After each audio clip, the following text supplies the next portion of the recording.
aku bisa bilang aku bukan, I'm not the brightest in the class gitu, I would say. Kali teman-teman yang lebih unggul gitu di kelas. Aku sadar kalau ada di beberapa kelas yang aku cukup struggling gitu ya, terutama yang berhubungan dengan angka-angka itu sebetulnya aku agak-agak ya butuh usaha 2 kali lebih keras gitu bisa dibilang daripada teman-teman yang lain. Tapi lagi-lagi kembali kita mau atau enggak gitu kan untuk usahanya. Betul sekali.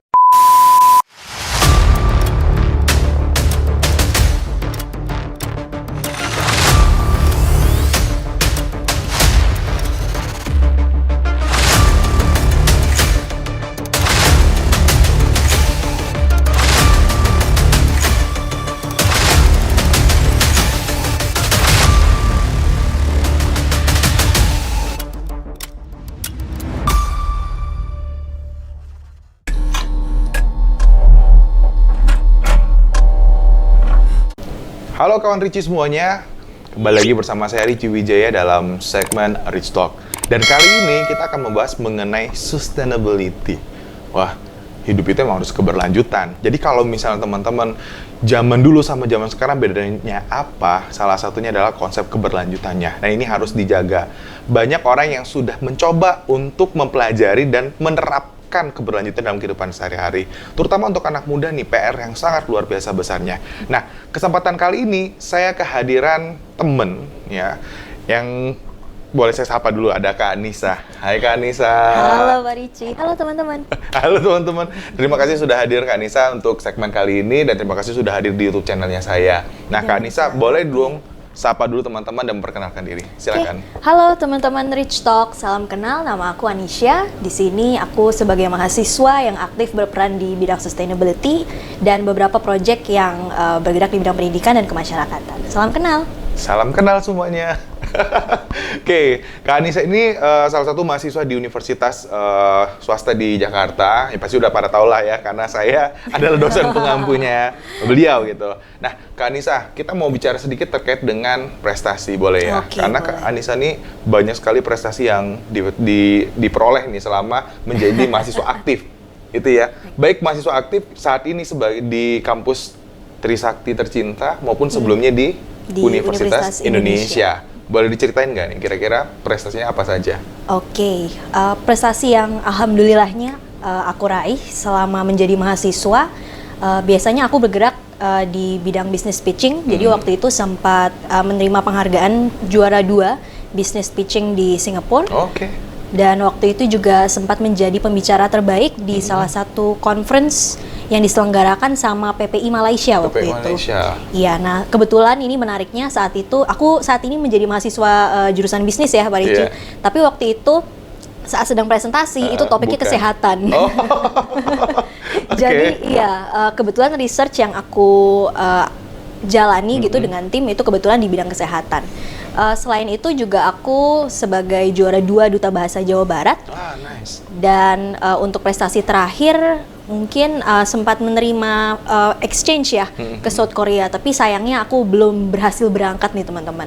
Tapi itu jadi pembelajaran ya. Oh gini toh ternyata proses seleksinya kalau mau exchange dan lain sebagainya, kira-kira seperti itu sih. Jadi terakhir di Duta Bahasa itu. Duta Bahasa, ada satu yang kelupaan. Apa tuh? Debat. Oh iya, debat. Aku belum menganggap itu prestasi karena masih merasa itu berproses gitu ya, masih proses belajar gitu aku merasanya. Tapi padahal Kak Anissa itu ya juara debat untuk di tingkat universitas ya, Universitas Trisakti 2 tahun berturut-turut. Tahun pertama beliau mewakili Trisakti di ajang KDMI waktu itu ya. Benar. Lalu di tahun saat ini itu di NUDC. Benar. Itu prestasi teman-teman ya, masa dianggap tidak prestasi? Oke. Proses belajar teman-teman. Proses pasti akan terus berlangsung walaupun kita sudah mencapai achievement tertentu, benar ya Kak Anissa ya? Benar. Kalau sudah capek nggak mungkin kita berhenti kan? Iya. Pasti harus terus berproses lagi. Hidup kan belajar ya Pak Richie ya, nggak ada Nah, berhentinya. Kak Anissa dengan segudang prestasi yang luar biasa, pengen tahu nih biar teman-teman juga ketularan terkait dengan semangatnya dan sebagainya. Kuliahnya gimana?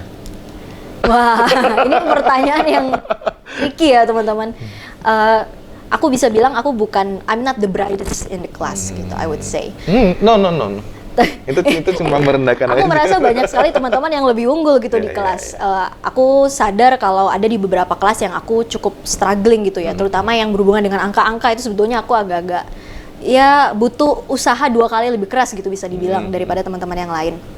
Tapi lagi-lagi kembali kita mau atau enggak gitu kan untuk usahanya. Mau nggak mau harus sukses dong. Masa gagal gitu kan. Hanya karena aku nggak suka, masa aku biarkan gagal begitu saja kan nggak mungkin ya. Sayang gitu kan. Dan ini juga jadi pembelajaran saat di Universitas Indonesia dulu, aku merasa aku agak abai gitu dengan masalah kelas. Jadi oke, mungkin prestasi di luar kelas itu ya dapat baik-baik, tapi di kelasnya kok agak amburadul gitu. Aku merasa wah ini nggak boleh nih kayak gini gitu. Percuma dong kalau misalnya aku di satu aspek bisa berhasil, tapi di yang lainnya jatuh banget gitu. Seenggaknya balance lah gitu. Jadi ketika masuk di Trisakti gitu, aku janji sama diriku sendiri, oke, it's okay not to be the best, but seenggaknya di atas rata-rata dikit aja gitu. Nggak usah terlalu gitu. Yang penting pas lah gitu teman-teman, pas lah itu, jangan sampai yang ketinggalan banget gitu. Dan sempat struggling ya waktu itu di beberapa mata kuliah sampai aku aduh gimana nih kok kesulitan membagi waktu antara project dengan kebetulan aku juga sekarang lagi membangun startup dengan timku, dan di sisi lain ikut lomba juga, debat dan lain sebagainya. Aduh sempat pusing banget ya. Tapi ya itulah tantangannya gitu teman-teman. Tapi menariknya ya Pak Rice ya, yang aku sadari gitu, kalau kita udah ada di tekanan tertentu gitu ya, di satu titik gimana kita ditekan banget, nanti ketika ketemu tekanan yang seperti itu ya sama frekuensinya, jadi kayak biasa aja gitu. Dan setelah itu siap untuk ketantangan yang lebih tinggi lagi, Semakin ditekan, semakin keluar tuh ide-idenya. Benar. Semakin nanti terpacu untuk melakukan hal yang jadinya jauh lebih baik lagi gitu ya. Karena pengalamannya tadi yang, tekanan pertama agak sedikit struggle, tapi lama-lama, gampang ini mah. Karena nggak ada yang nggak bisa sebetulnya. Benar. Ada tuh slogan dari Bang Dava dulu ya. Kan belum coba. Iya kan ada ya, bener ya. Kan belum coba. Terus belum ada yang bisa meyakinkan dengan kita belum coba, itu belum tentu tidak bisa. Iya. Coba aja dulu. Karena sebetulnya yang bikin kita takut karena kita nggak ngerti gitu kan. Betul. Ketika kita sudah paham, kita tahu keadaannya seperti apa, itu jadi bisa lebih tahu harus mengkondisikan dirinya seperti apa, bersikapnya seperti apa, tahu kalau misalnya salah di sini atau gagal di sini gimana cara menanggulangi dirinya gitu. Betul. Dan kadang-kadang yang paling menyakitkan dari kegagalan itu sebetulnya adalah karena kita nggak bisa menerima gitu kalau kita tuh gagal gitu. Aku sering banget gagal di banyak hal gitu ya, baik di perlombaan, waktu ikut exchange itu ini mungkin ke-7 kalinya sampai aku akhirnya dapet. Itu udah 7 kali daftar sana sini dan lain sebagainya, dan aku yakin banyak banget teman-teman di luar sana yang mungkin sampai ratusan kali ya udah daftar, dan itu aku salut banget. Tapi yang aku pahami gitu dari 7 kali daftar itu adalah mungkin sebelumnya aku salah di bagian administrasinya gitu ya, lalu mana lagi nih yang bisa aku perbaiki. Betul. Terus gagalnya di wawancaranya gitu, apalagi yang bisa aku perbaiki, nanti akan naik terus gitu lama-lama. Jadi kita belajar juga cara menanggapi kegagalan itu seperti apa, terus cara mengkontrol emosi kita, menanggulangi kegagalan itu seperti apa juga lama-lama belajar gitu. Sih. Jadi berproses. Kalau emang sakit teman-teman, kalau gagal pasti sakit banget. Tapi kamu harus hidup gitu. Mau kalah. Jangan diratapi lah. Jangan diratapi ya kegagalannya itu ya. Yang penting adalah kita tahu tadi poinnya. Saya gagal di bagian A, maka perbaiki. Saya gagal di bagian B, maka diperbaiki. Kalau kita cuma sekedar ya gagal, malas, pundungan, terus akhirnya menghambat banyak hal. Benar. Termasuk untuk potensi diri kita semakin tidak akan berkembang. Benar. Gitu Dan ya. Satu lagi kali ya, yang aku pelajari waktu itu, ini gara-gara nonton drakor teman-teman. Jadi teman-teman pastikan belajar itu bisa dari mana aja, bahkan dari drakor sekalipun. Drama Korea dan drama kehidupan. Jadi waktu itu ada, mungkin teman-teman ada yang pernah nonton 2125, itu drakor baru gitu ya, dan di situ disampaikan kalau kadang orang berprogres itu dalam bayangannya progres itu bentuknya seperti gunung gitu ya, padahal bentuknya itu abstrak gitu ya. Iya betul. Naik lagi turun lagi. Tapi bukan berarti ketika teman-teman udah naik terus turun lagi tuh gagal gitu, enggak. Ya memang ada beberapa kondisi yang kadang-kadang kita bisa jadi gagal lebih besar ya, kehilangan lebih besar daripada sebelumnya, tapi bukan berarti itu teman-teman gagal seutuhnya gitu. Itu kesempatan lainnya lagi aja untuk belajar gitu. Ya, saya juga pernah memantapkan dalam prinsip hidup saya adalah apapun yang saya lewati saat ini itu adalah ujian. Ibarat kata gini, kita diberikan kesempatan untuk ketemu sama si A, untuk kehilangan A, untuk mendapatkan pembelajaran, untuk hancur sehancur-hancurnya dengan kondisi-kondisi tertentu. Itu adalah proses di mana ternyata kita diminta untuk siap secara mental kita untuk jauh lebih baik lagi karena sudah disiapkan sesuatu hal yang lebih besarnya lagi. Jadi dikasih ini kerikil-kerikil kecilnya gitu ya. Itu takdir. Percaya aja semuanya itu sudah ada yang mengatur gitu. Tapi tinggal bagaimana kita mau berproses. Nah, tapi balik lagi kalau terkait dengan akademik sama prestasi di luarnya nih Kak Anissa. Berarti Kak Anissa kalau dulu kan sempat cerita agak sedikit struggle juga di akademiknya. Jadi perbedaannya cukup signifikan nih antara prestasi oke di luar, tapi ternyata akademiknya agak berantakannya Kak Nisa itu masalahnya tuh IPK-nya 3, sekian juga gitu loh. Kalau versinya berantakan orang banyak, itu kan yang benar-benar IP-nya tuh hancur-hancur-hancurnya ya kan. Ngulang mata kuliah terus setiap semester ya. Aku sempat waktu itu Pak Ricci, mungkin bukan dosen yang bilang mengulang ya, tapi aku memutuskan kalau aku nilainya di segini, misalnya di satu titik tertentu, aku harus ngulang gitu. Walaupun menurut dosen itu nggak ngulang. Nggak apa-apa nggak ngulang kan, atau lulus gitu iya, sebenarnya. Tapi mungkin orang ngapain sih ngulang lagi, ngabis-ngabisin waktu. Aku nggak mau, itu menjadi hukuman untuk diriku sendiri gitu. Karena aku punya standar yang harus aku tetapkan untuk diriku sendiri. Gitu. Nggak salah dong, menetapkan standar untuk diri sendiri kan.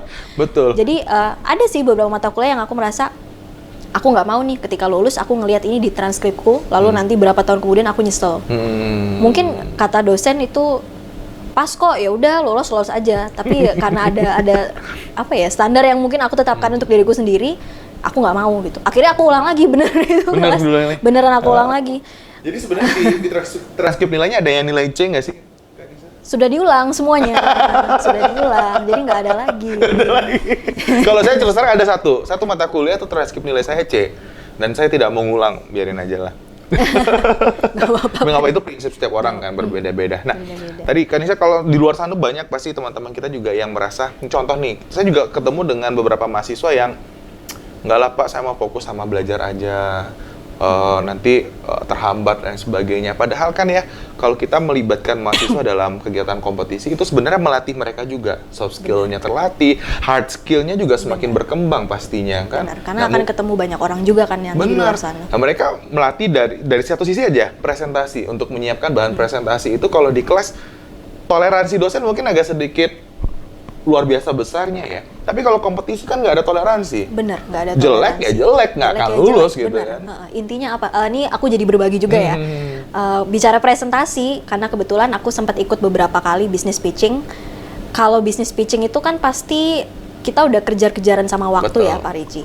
Kalau bicara business pitching bukan cuma presentasi lagi, tapi gimana caranya kita untuk bisa menarik si investor itu, meyakinkan investor betul. Untuk kasih uang ke bisnis kita gitu kan. Itu pembelajaran banget. Jadi aku ingat banget waktu mau ke Singapura itu, besoknya aku kompetisi, aku latihan di pinggir jalan di Arab Street di Singapura waktu itu. Sampingnya itu ada bule berantem, cuma bodoh amat. Itu kayak bener-bener nginep di kayak hostel yang satu kamar itu barengan, tapi nggak boleh ke distract dong. Aku tetap harus fokus dong besoknya. Aduh, itu hotelnya beneran campur, tidurnya satu kamar itu kayak banyak bed gitu di luar, karena di kamar itu gelap dan segala macam. Aku nggak mau ganggu orang, akhirnya aku keluar ke jalanan latihan sampai jam 3 pagi karena aku sadar gitu, aku berbuat kesalahan sedikit aja, mungkin orang nggak akan tertarik untuk kasih uang ke bisnisku gitu kan. Betul. Bener banget. Dan ketika bicara bisnis pitching itu mungkin kadang-kadang teman-teman presentasi 30 menit gitu kan, atau berapa 40 menit. Aku cuma dikasih waktu 5 menit waktu karena itu. Karena investor waktunya nggak banyak. Mereka juga kejar-kejaran sama waktu gitu kan. Akhirnya dibatasi 5 menit. Benar. Bahkan ada yang pitching itu cuma 1 menit. Jadi dalam 1 menit kita harus bisa ngasih tahu ke investor, ini loh. Why mereka harus invest gitu kan. Jadi itu beneran latihan sampai jam 3 pagi, besoknya langsung invest. Dan ya pembelajaran ya, ngomong tuh sampai belibet segala macem. Itu nggak cuma cara kita mempresentasikannya, tapi cara kita menampilkan presentasinya seperti apa. Kayak tulisan yang panjang-panjang itu udah nggak toleransi lah, itu investor juga nggak akan baca gitu kan. Betul. Dan gitu sih, jadi ya ilmunya yang aku pelajari adalah ya public speaking itu penting ya. Sangat penting. Walaupun nanti pekerjaannya apapun pekerjaannya itu, bahkan seorang ibu rumah tangga. Bener ya. Karena kan gini, ibu rumah yang saya banyak masukan, sering discuss atau mengikuti seminar, padahal ibu-ibu ya, seminar ibu rumah tangga. penting sebuah komunikasi yang dibangun antara ibu dan anak. Setuju. Kalau misalnya ada sedikit kegagalan, karena gini, komunikasi yang paling gampang adalah emosi. Benar ya? Benar. Ketidaksukaan, ketidakcocokan, apa yang dilakukan oleh anak, lalu diterima sama seorang ibu, biasanya kan yang paling gampang adalah marah. Itu komunikasi yang paling sederhana. Benar. Tetapi ini sangat dibutuhkan oleh ibu-ibu muda dan siapapun di luar sana. Setuju. Komunikasi itu kunci di mana anak itu akan aman, nyaman di rumah, dan itu sekaligus membangun karakter dari si anak. Benar, setuju. Benar ya, Kak? Setuju. Jadi ini makanya peran public speaking itu apa ya? Bukan hal yang menurut saya hanya sekedar kayak tambahan ingredients, bukan. Tetapi itu main course-nya. Bener. Dan banyak orang yang ngerasa kayak, aduh aku introvert, aku nggak bisa. Menurutku nggak excuse sih kayak gitu. Iya. Kamu introvert, kamu extrovert, public speaking itu tetap perlu kan? Tetap perlu. Ya, it's not like you have to talk in front of people all the time gitu kan? Nggak juga gitu kan?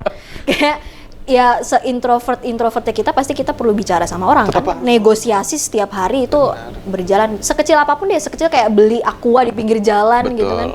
Kalau kita ngomongnya aja nggak jelas, orang gimana mau tahu kita mau beli aqua gitu? As simple as that gitu. Benar. Jadi ya nggak excuse. Aku banyak banget nemu teman-teman yang ngomong kayak, lu kok enak sih nih bisa public speaking gitu-gitu.